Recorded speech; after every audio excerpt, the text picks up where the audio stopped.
Hello everyone, welcome back. இது உங்கள் film ஜென்மல். இன்றைக்கி நம்ம பார்க்க போகிற படம் நெட்ஃப்ளிக்ஸில் ஆக்ஷன், அட்வென்ச்சர், ஃபேண்டசி, ஹிஸ்டாரிக்கல்னு ஒரு கலவையை இந்த வருஷம் வந்த படம். ஸ்ட்ரேஞ்சர் திங்ஸில் 11 கேரளா நடிச்சு ஃபேமஸான மில்லி பாபி பிரவுன் தான் இதில் லீட் ரோல் பண்ணியிருக்காங்க. சரி வாங்க ஸ்டோரிக்குள்ளே போயிடலாம்.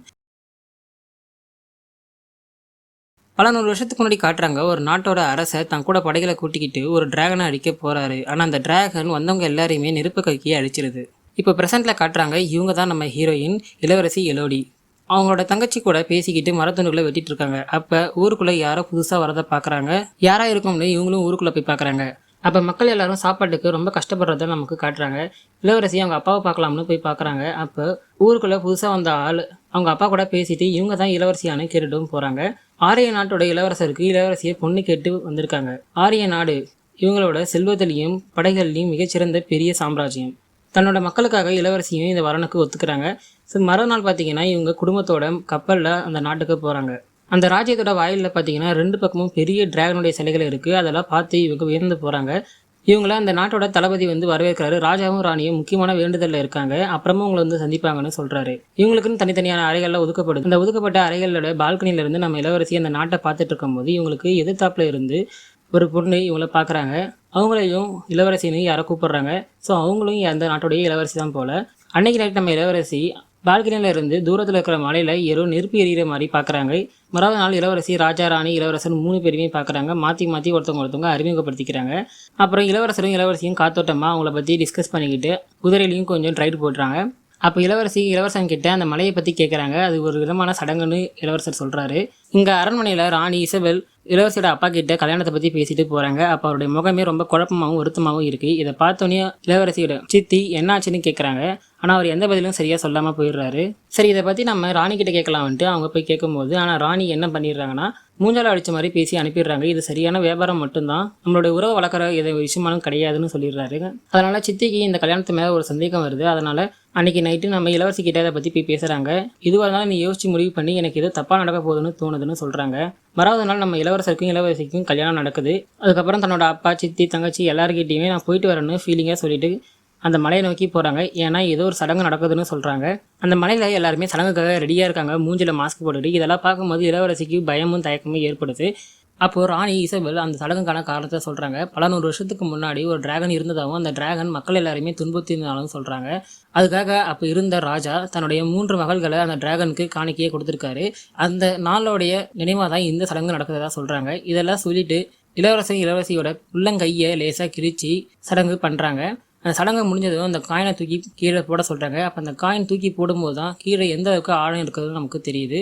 சடங்கு முடிஞ்சதும் ரொமான்டிக் மெலோடி பிஜிஎம்மோட இளவரசர் தன் மனைவியை தூக்கிட்டு கொஞ்சம் தூரம் போகிறாரு. உடனே என்னை மன்னிச்சிடுன்னு சொல்லிட்டு அவங்கள தூக்கி கீழே வீசுறாரு.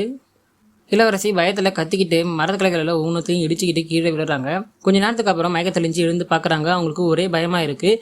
ஹெல்ப்னு கத்தி பார்க்குறாங்க, சுற்றி முற்றி பார்க்குறாங்க. இந்த சத்தத்தை கேட்டு தூங்கிட்டு இருந்த டிராகன் கண் முழிச்சிக்குது. சுற்றி இருக்கிற எல்லா பொருளையும் பார்க்கும்போது இதுக்கு முன்னாடி நிறைய பேர் மாட்டிருக்காங்கன்னு இவங்களுக்கு புரிய வருது. அப்போ ஏதோ ஒரு பக்கம் வெளிச்சம் தெரியுது. என்னவா இருக்குன்ட்டு இளவரசியும் போய் பார்க்குறாங்க. ஒரு சிட்டுக்குருவி நெருப்பில் மாட்டிக்கிட்டு உயிருக்கு போராடிட்டு இருக்கு. உடனே அந்த சிட்டுக்குருவியை அணைச்சிட்டு எனக்கு என்ன ஆச்சுன்ற மாதிரி பார்க்கும்போது இன்னும் பல குருவிகளோட சத்தம் கேட்குது. என்னடா நிமிந்து பார்க்கும்போது ஆயிரக்கணக்கான குருவிங்க எரிஞ்சிக்கிட்டு செத்து மடிதுங்க. இளவரசி பயத்தில் நடுங்கிட்டு பார்க்கும்போது பின்னாடி டிராகன். அதனால் எல்லோடி வேகமாக ஓடி போகிறாங்க. உடனே டிராகன் பேசுது. உன் பேர் என்ன, உன்னுடைய வம்சம் எனக்கு கொடுக்க வேண்டிய காணிக்கை, இது யாராலையுமே தடுக்க முடியாதுன்னு சொல்கிறாங்க. இளவரசிக்கு குழப்பம், என்ன ஏன் வம்சமான்ற மாதிரி.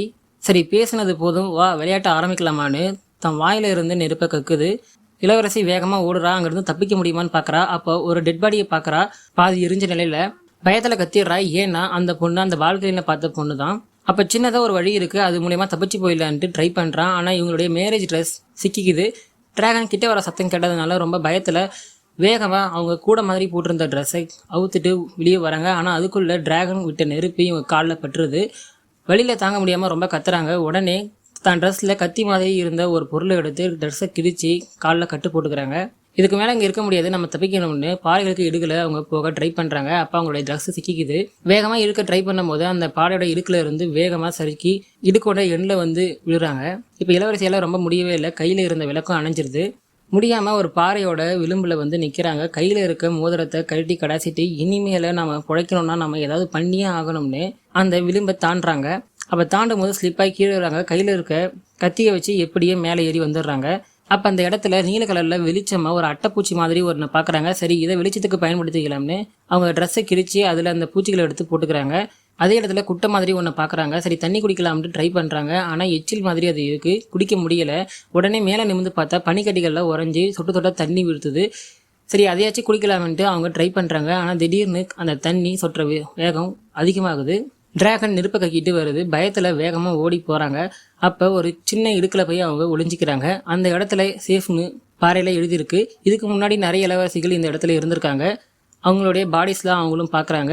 அண்ட் அவங்களுடைய நேம்ஸ்லாம் அந்த பாறைகளை எழுதியிருக்கு. அங்கேயே இளவரசி கொஞ்ச நேரம் ஓய்வு எடுக்கிறாங்க. பயத்தில் நடுங்கிட்டு இருக்காங்க. அப்போ அவங்களுடைய கனவுல இதுக்கு முன்னாடி அங்கே மாட்டிக்கிட்டு இருந்த இளவரசிகளுடைய முகங்கள் வருது. பார்த்து பயத்தில் எழுந்து பார்க்குறாங்க.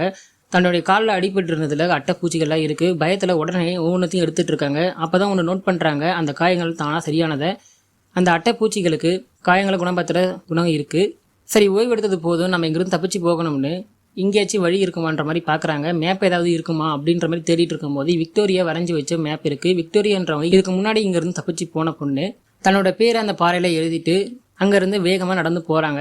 இவங்க மேப்பில் பார்த்த கிறிஸ்டல்ஸை இவங்க பார்க்குறாங்க. இதை தாண்டி போனால் இவங்களால வெளியே போயிட முடியும்.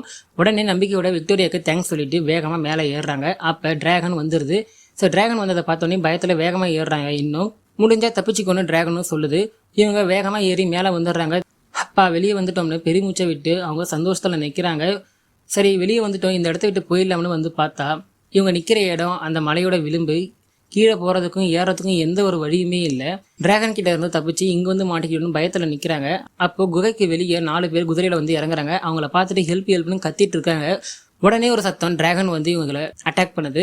உன்னால் ஓடவும் முடியாது, ஒளியவும் முடியாது, 3 எடுக்கப்பட்டது 3 கொடுக்கப்பட வேண்டும்னு சொல்லுது.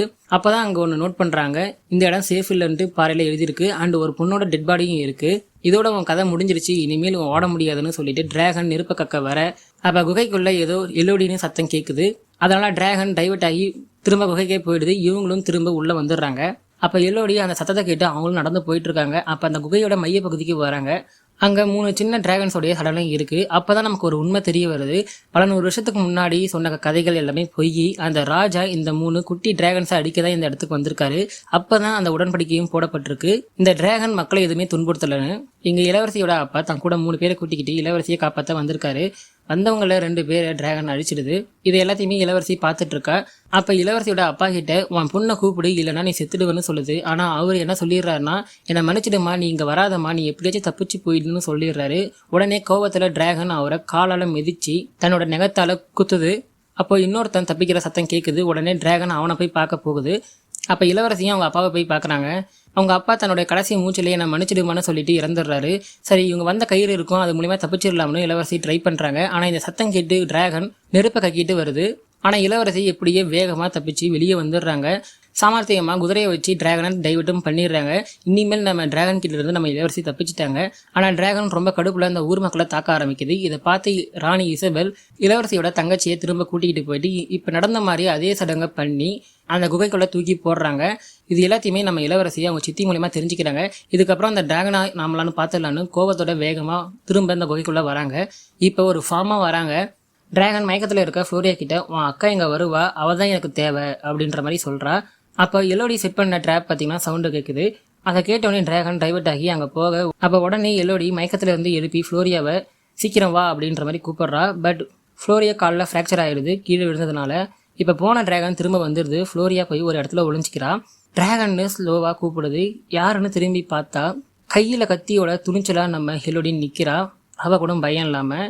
அப்போ ஹெலோடி டிராகன் கிட்ட உண்மையை சொல்ல ட்ரை பண்ணுறா. ஆனால் டிராகன் புரிஞ்சிக்காம திரும்ப நெருப்ப கக்குது.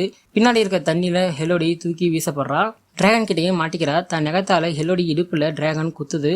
அப்போ தன் கையில் இருக்க கத்தியால் டிராகனோடைய கண்ணுலேயே குத்திடுறா. திரும்பவும் டிராகனோடைய நெஞ்சிலையும் கையிலையும் குத்துறா. இப்போ ஹெலோடியும் சரி டிராகனும் சரி முடியாமல் இருக்குது. அப்பையும் ஹெலோடி அந்த உண்மையை சொல்ல ட்ரை பண்ணுறான். உனக்கு எனக்கும் செஞ்சது துரோகம், அவங்க நம்மளை ஏமாத்திருக்காங்க, உனக்கு உண்மையை புரிஞ்சிக்கோ அப்படின்ற மாதிரி சொல்கிறா. ஆனால் டிராகன் அதை புரிஞ்சிக்கவே இல்லை. அப்போ அந்த இடத்துல டிராகன் விடுற மூச்சு ஒரு பாறையில் பட்டு திரும்ப அடிக்குது. அந்த பாறைக்கு முன்னாடி நம்ம ஹெலோடி போய் நிற்கிறா. சரி, நீ புரிஞ்சிக்க தேவையில்ல, என்னை கொல்லணும்னா நீ கொன்னுக்கோ அப்படின்ற மாதிரி சொல்கிறா. உடனே டிராகன் தன்னோட நெருப்பை கக்குது. ஆனால் அந்த நெருப்பு அந்த பாறையில் பட்டு திரும்ப டிராகனுடைய மூஞ்சிலே அடிக்குது. இப்போ டிராகன் ரொம்ப முடியாமல் தீ காயங்களோட படுத்துட்டு இருக்கு. அப்போ நிலோடி உண்மையை சொல்கிறா, தன் உள்ளங்கையை காட்டுறா. இந்த மாதிரி எல்லா இளவரசிங்கிட்டையும் இருந்திருக்கும், நீ பார்க்காம அப்பாவி இளவரசிகளை கொண்டு இருக்குன்னு சொல்லுது. அந்த வம்சத்துக்கும் உனக்கும் வித்தியாசமே இல்லைன்னு சொல்கிறாங்க. அப்போ தான் நம்ம டிராகனும் புரிஞ்சிக்குது. சரி, இதோட முடிச்சுக்கலாம், என்னை கொன்னுடுன்னு டிராகன் சொல்லுது. தன் கையில் இருக்க கத்தியை ஓங்குறாங்க. ஆனால் கீழே குத்திட்டு அப்பாவிங்க நாம ஏன் சாகணும், அவங்க தான் சாகணுன்ற மாதிரி நம்ம ஹெலோடி சொல்லிட்டு உடனே அட்டை பூச்சிகளை எடுத்து டிராகனோட தீக்காயங்களுக்கு மேலே வைக்கிறாங்க. இங்கே கட் பண்ணி ராஜ்யத்தில் காட்டினா திரும்ப இளவரசருக்கு கல்யாணம் நடக்குது. 3வது முறையாக ஒரு பொண்ணை கல்யாணம் பண்ணி வைக்கிறாங்க. உடனே இளவரசி அங்கே வராங்க. அந்த கல்யாணம் நடக்கிற பொண்ணை பார்த்து உயிர் மேலே ஆசை இருந்தால் நீயும் உன் குடும்பமும் இங்கே தப்பிச்சு போங்கன்னு சொல்கிறாங்க. அவங்களும் உடனே தப்பிச்சு போயிடுறாங்க. இன்னும் யாருக்கெல்லாம் உயிர் மேலே ஆசை இருக்கோ அவங்களாம் இந்த ராஜ்யத்தை விட்டு போயிருங்கன்னு சொல்கிறாங்க. ஒரு சில பேர் அங்கேருந்து தப்பிச்சு போகும்போது நம்ம ராணி என்ன கேட்குறாங்கன்னா, ஏதோ டிராகன் கிட்ட இருந்து தப்பிச்சு வந்துட்டா உன்னை பார்த்து நாங்கள் என்ன பயப்படணுமான்ற மாதிரி கேட்கும்போது உடனே நிமிந்து பார்த்தா நம்ம டிராகன் இப்போ பேசுங்கடான்ற மாதிரி நிற்க அந்த டிராகன் எல்லாரையும் நெருப்பால் கொண்டு வருது. அரண்மனையை கொழுந்துவிட்டு எரிய இளவரசி எல்லோடி மாசா நடந்து வராங்க. மேலே டிராகன் பொறுமையாக பறந்து வருது. ஏ டிராகன் கியூன், இல்லை ஏ டிராகன் பிரின்சஸ். இப்போ சந்தோஷமாக அவங்க வீட்டுக்கு நம்ம இளவரசியும் கூட டிராகனும் போகிறாங்க. இதோட இந்த படம் முடியுது. படத்தோட பேர் டேம்சல். இந்த படம் உங்களுக்கு பிடிச்சிருந்தா, இந்த ஸ்டோரி உங்களுக்கு பிடிச்சிருந்தா இந்த வீடியோக்கு லைக் கொடுங்க, உங்கள் ஃப்ரெண்ட்ஸ்க்கும் ஷேர் பண்ணுங்கள். முக்கியமாக சப்ஸ்கிரைப் பண்ண மறந்துடாதீங்க. தேங்க்யூ ஃப்ரெண்ட்ஸ், பாய் பாய்.